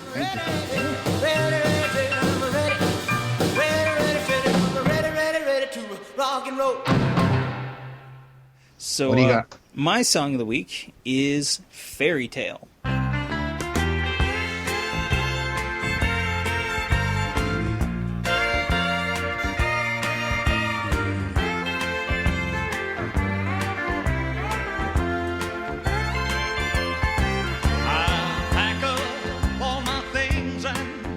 Walk away. I don't want to hear another word you have to say. 1975, recorded RCA Studio C in Hollywood, March 10th, 1975. Originally was done by the Pointer Sisters. Are you familiar with the Pointer Sisters and their version? No, I'm not. No, not at all. Are you familiar with any of their music whatsoever? The Pointer Sisters, yeah, of course. Okay. Where I first heard their music was Neutron Dance in Beverly Hills Cop. Yeah. And it's hard to say just how some things never change. And it's hard to find any strength to draw the line. Oh, I'm just learning doing the Neutron Dance. And they were much more of an R&B group, but they did dabble in many, many genres. They touched in soul, they touched in country, a little bit of pop, a little bit of just easy listening. They were all over the place, genre-wise. I think their big hit was that "I'm So Excited" or whatever.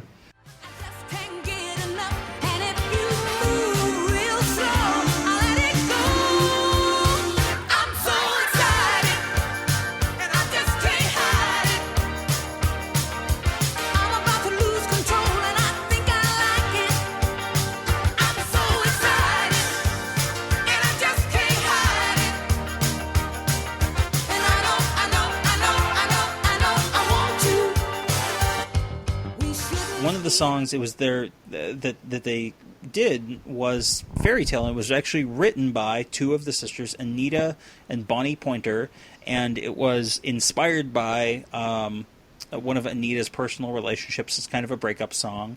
And she does the lead vocal on the original version, and the album version of the Pointer Sisters version of Fairytale is actually quite a bit slower, much more deliberately paced than Elvis's version, and it runs for almost 5 minutes. Yeah. Because it actually adds another verse that's not in the single version, and there's also an instrumental break. You don't love me, it's plain to see. You played around, you broke my heart, told me we would never part, but that wasn't true.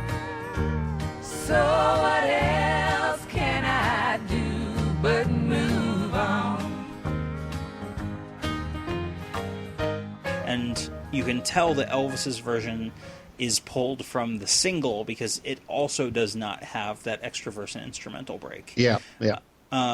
So their version of the song was a massive hit in 1974. It was all over the place. It was a Grammy-winning recording for the best country vocal performance for a duo or group. It was the first Grammy awarded to an all-female group. Was also nominated for the Grammy for Best Country Song. It crossed over from the country to the pop charts and was a top 20 hit there.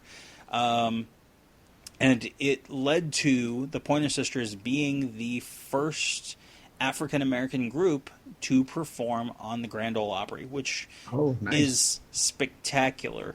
That's how how groundbreaking the Pointer Sisters were, musically speaking. Seems I've been lost in a dream, pretending that you care. But now I've opened up my eyes and found it's all been just a great big fairy tale.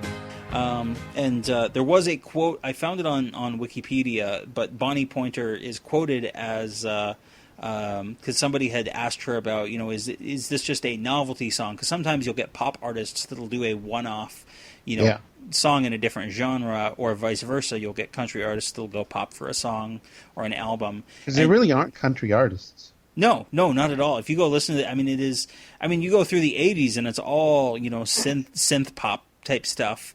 I'm so excited. Yeah, very Motown. I just can't hide it.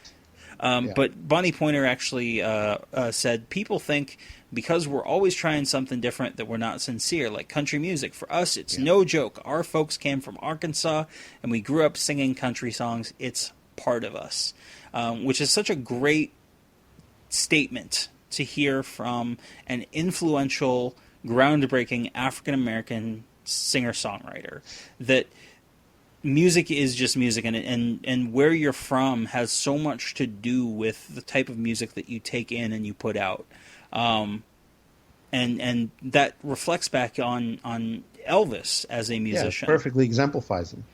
Because he was just surrounded by what he had and what he knew. It was part of him. Not only on the country side, but also the R&B side.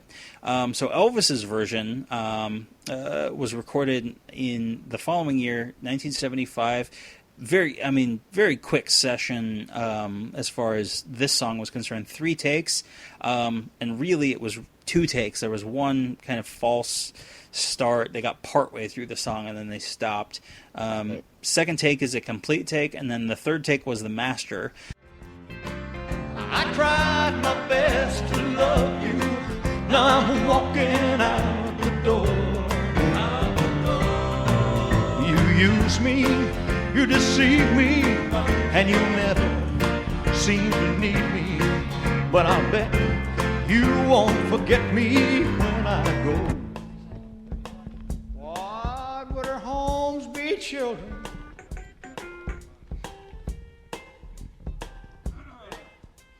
Okay. Now, funny story, the first place that I heard this song was on a compilation disc of Elvis country songs called Great Country Songs. It came out in 1999, and it was actually the undubbed alternate take 2. So for years, I had gotten familiar with the undubbed version of Fairytale, and I knew it was an alternate take, but I had assumed that it sounded the same on the master. So much to my surprise, and I kid you not, this is only a couple years ago when the Today Legacy Edition came out, which was 2015, I think. It was the 40th anniversary of that album. That was the first time I had ever heard Fairytale, the master, with the overdubs. and I was freaking out because it has those overdubbed fiddles on it. Yeah. I was like, holy cow, this is a totally different song than I thought it was. Yeah. What are your thoughts on Fairytale? So Fairytale is not like one of those songs that just jump out at me, because I did hear it, but it's not one that it's on my regular rotation. As you know, it's more on the countryside, and you know me in country. I like what I like, and other stuff I usually don't listen to. But obviously, it's an Elvis song, so it's one that I'd always pay extra attention to, and it is a great song. What I remember it was I think he did it in his last concert, or that last television concert. Oh yeah, the last TV special, Elvis in Concert, and then it did appear on the album that went with it, Elvis in Concert. Yeah, and I bought that album. And so that's where I remember it. And an important thing to note about that album, for folks that aren't familiar with that album, because it is in circulation, but not really. They haven't done any reissues of it. So every CD that's out there from Elvis in Concert is an original run, basically. Because, again, this is 1977. It's like 2 months before he passed away. The album itself is actually overdubbed from a later session that happened after he died. The musicians, the TCB band, went in with Felton Jarvis and re-recorded a whole bunch of instrumentation on that whole album. So it actually sounds better on the album than it does in the TV special. This next song is the story of my life. It's called Fairytale.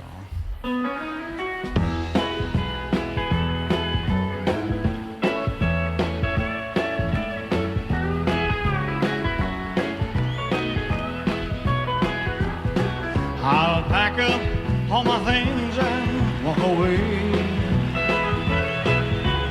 I don't want to hear another word you have to say. His vocals just aren't really that great in the 77 version. They're very weak. They kind of rush through the song. But there is a live version that was released on an FTD called Las Vegas 1975. Have you heard that version? I have that FTD, and I probably heard it, but I just can't think of it right now. So go back and listen to it.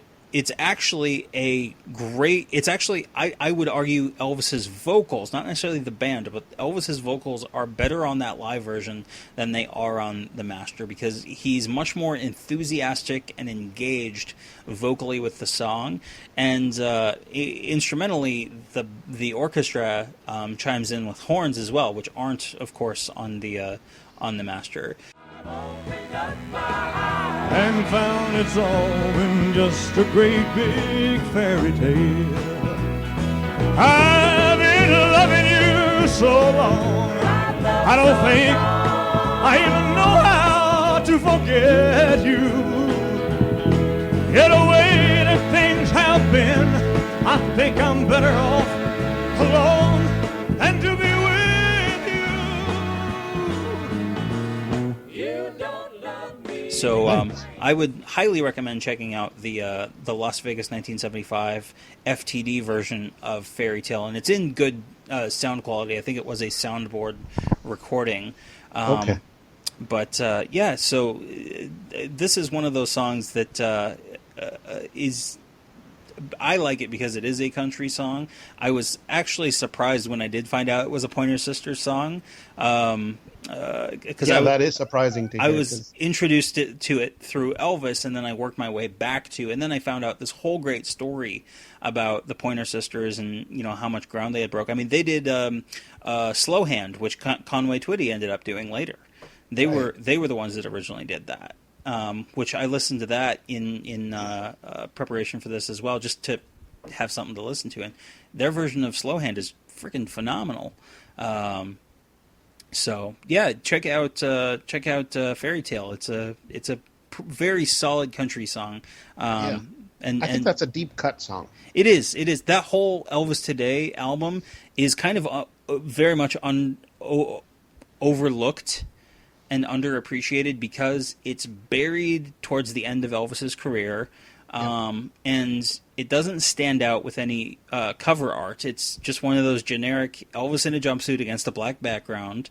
And if you look at the title, it just says Elvis Today, and there had just been an album like a couple years before that was like Elvis Now, and then like just very generic across the board. But the album itself is pretty much contemporary for the 1970s country album.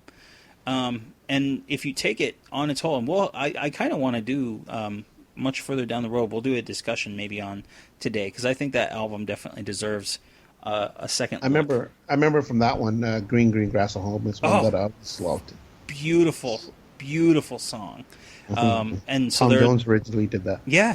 And so there are so many good songs on there that maybe and Trouble, which we were discussing. Yeah, again, it's a contemporary country album for the 70s, and it just gets completely overlooked because it came at such a weird point in his career and was marketed so terribly that I definitely think it needs another look. But Fairytale, highly recommend checking out for my song of the week.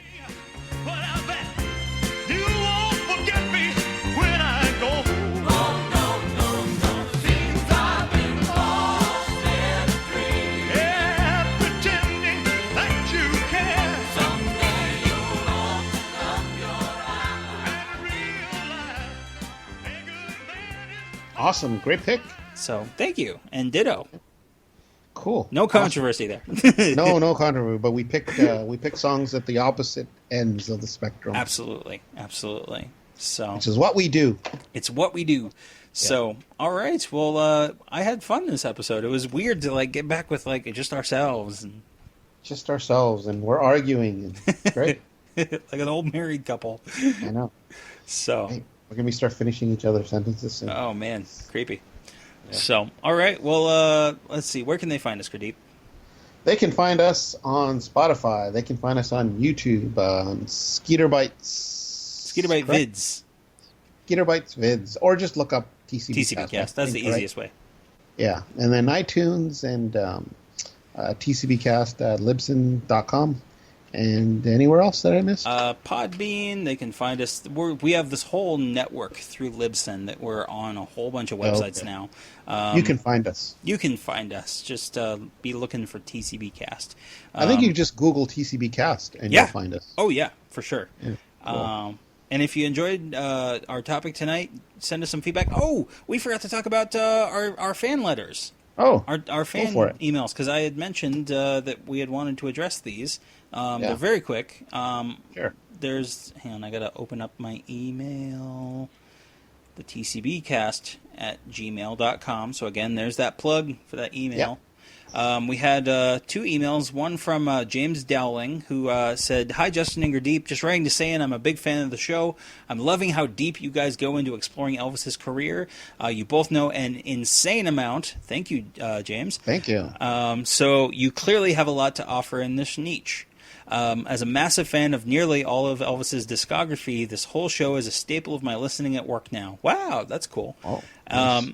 I have a bunch of topics I'd love to hear you guys talk about. I'm sure you'll get to eventually, but I've listed them here anyway. And then he's got a great number of, and I had messaged you some of these. Some of them we'd actually been planning on talking about. Like he's got the 68 comeback special. I think we'd like to touch on that in December as we get closer to that. He talks about the $1 Million Quartet, the Guitar Man sessions, our top 10 and worst 10 Elvis songs. And he says, I would love to see a friendly fight over this. Ooh. Oh. Well, he kind of heard us fighting today. Yeah, this was a teaser for that, I guess. We'll have to look at that. Anyway. Yeah, we're going to have to roll up our sleeves in that one and get our fists ready. That one might be tough. That's going to be tough for me to pick the worst 10. Because, again, like I said, the worst 10 for me are not bad ones. They're apathetic ones that I'm apathetic. Oh, I can pick worst 10. I mean, I'm just going to go with the ones that I can't stand listening to. That's fair. Okay. Time. That to be fair, there are at least 3 that I can't stand. I'm just making a note to myself. Look up Justin's songs of the week, and that'll be my list. You know what? So anyway, he continues. As a side note, I found this show through Justin's 6 Days, 60 Albums series, which I really enjoyed. Just to interrupt, great series, by the way. Excellent. Thank you. Excellent series. Just if your analysis of Elvis's albums was like second to none. So It's Thank excellent. you. If people aren't familiar with what that is on that youtube.com/GigabyteVids. That was literally the year that the Elvis RCA albums box set came out. The week of Elvis's passing, the Elvis week, in 6 days I did 10 albums every day, a review through the entire box set. And you could tell during that middle part you're kind of struggling. It was fun tough. to watch. And it was interesting because I actually listened to them all first and then went back through and did. So I didn't actually listen to them each day, but it was hell in the 60s because I seriously got to Speedway at about the halfway mark of the box set, and I was like, oh no, how much further do we... I was like counting down the albums, like, when do we get to the 68 comeback special? Was it hot when you recorded it too? Because you just seem like you're just... It was just hot. It was August. It was hot. So... And then there's this one point, I think there's like thunder, and you're like, what was that? Oh, did you hear the thunder? Yeah, it was storming outside one of the days, and I just rolled with it. I know. Awesome. But anyway, he says, it helped me rejuvenate my enjoyment into an actual appreciation that every song has its own story to tell. None are really throwaways, and in doing so, immediately deepened how much I could get from Elvis's career. Keep up the excellent work. James Dowling. Awesome. So thank you, James. I very much appreciate that on the count of the Blue Suede reviews, and we both appreciate it on TCBcast. And then the really, really fast one that I sent you this morning from Taylor Dopel wrote this over the Memorial Day weekend. Said, hey guys, I'm a younger Elvis fan. I'm 21, and I've been a fan since I was 9. I just love the guy. He's like a big brother to me in a lot of ways. I love your podcast, and I hope to hear back from you soon. Well, you're hearing back from us now. Have you ever thought about having someone on the show that knew or was a family member of maybe one of the Memphis Mafia members? Just a thought. Yeah. Once again, I love the show, and I look forward to it each week. God bless, and all the best, Taylor Dopel. So, what do you think about that, Gurdip? I don't know anybody who's affiliated or known Elvis. Or even the Memphis Mafia. Yeah, I don't hang out with Southern guys who are in their 80s and 90s very much. Not that it would be a bad thing. It would be great to have someone who knew Elvis. One of the Memphis Mafia folks would be great on our show. It would be excellent. But yeah, I would love to have... I don't have any contacts, so... No, me either. I would love to have more interviewees, even people who are, a bit younger, like Jamie Kelly was. People who are prominent in the Elvis world. It would be great to have to come in and chat with us and just pick their brains a little bit. I think it'd be fun. So cool. Well, thank you, Taylor, for writing in as well. We appreciate the feedback. And if anybody else has anything to say, like that UB40's version of Can't Help Falling in Love is terrible, you can write us at tcbcast@gmail.com. I'm getting out of here. You just have to edit though. You just had to go. No, back I was going to rush out. I was going to rush out the door. I was literally just going to rapid fire. It's hot time in Florida, rainy night in Georgia, and just leave. You know very well I wouldn't let that happen. No, I wouldn't do that. You know me, I wouldn't do that. So yeah, but we kind of outlined what our next week's show is. So we're going to be covering Sun. So the Sun era. Look forward to that. Oh, and back to what James was saying. Yeah, we kind of have ideas of certain shows that people brought up, like the Singer 68 special. Yeah, we thought we'd do it around December, because that's the time period it was actually released. Mm-hmm. And also like an Elvis Christmas album, maybe cover that around the time period. For sure. I would love to touch on Elvis's Christmas material. I love some of those. One that never gets talked about is the 60s song, If Every Day Were Like Christmas. Oh, excellent song. Red West. Yeah. And that one just always seems to get overshadowed by the 50s album and the 70s album. So not by me. When I put together a mixtape it's one of my Elvis, favorites. It goes on there. One of my all-time favorites. Along with Merry Christmas, Baby. Yeah, it's okay. Hey! What the? I have a pair of scissors I'm holding. I wish you were here. That thing would leave my hand so fast. Anyway, this has been fun. Okay. All right. I guess it's a hot time in Florida. It's a rainy night in Georgia. You've been listening to the TCBcast, an unofficial Elvis fan podcast. Justin Gosman and Gurdip Ladar have left the building. Someone must have stomped on his head with those blue suede shoes. Thank you and good night.